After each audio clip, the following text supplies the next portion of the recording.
3 tane kitabı belirledik. Peki neden bu kitaplar? Neden kitaplar? Müsaadenizle bu konuyla ilgili bir iki hususlar değinmek istiyorum. Telafisi oldukça güç olan yozlaşma ve tahribatlarla karşı karşıyadır.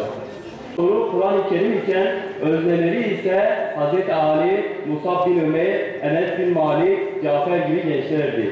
Nitekim Hz. Muhammed benim dinim gençlerin omuzlarında yükselecektir diyordu. Okuma etkinliği oldukça anlamlı ve değerli buluyoruz. Proje etkinliğimizi Diyarbakır İl Sınırları Daire'deki liselerimizde 4500 kitabı...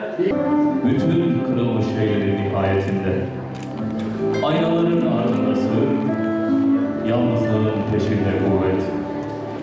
Evet, nihayet, bir adım kalmalı geriye, bir de o beni kahreden gurbet.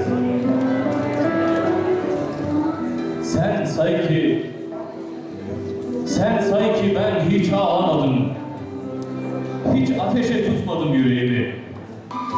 Bu iştirakı tek bir nefa olsun etmiyor ihlal. Muhitin hali insaniyetin timsalidir sandım. Dönüp maziye tırmandım, ne hicranlar neler andım.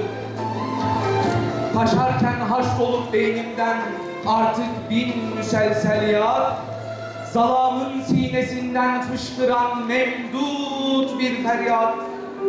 Ödül töreni için bir okul ortamının seçilmiş olması, faaliyetin her aşamasını gençlerle birlikte yol almaya ve bütünleşmeye ayıran titiz düşüncenin bir ürünüdür. Hakikaten genç memur senimiz Diyarbakır'ın fikir semasına çok parlak bir aydınlık taşımıştır. 4500 kitap, 1500 genç ve 150 öğretmenimizle çok büyük bir etkileşim ağına hitap etmiştir. Ve inanıyoruz ki bunun çarpan etkisini düşündüğümüzde evet, geleceğimizle ilgili çok önemli bir boşluğu kıymetli bir karşılıkla doldurmuş oluyoruz.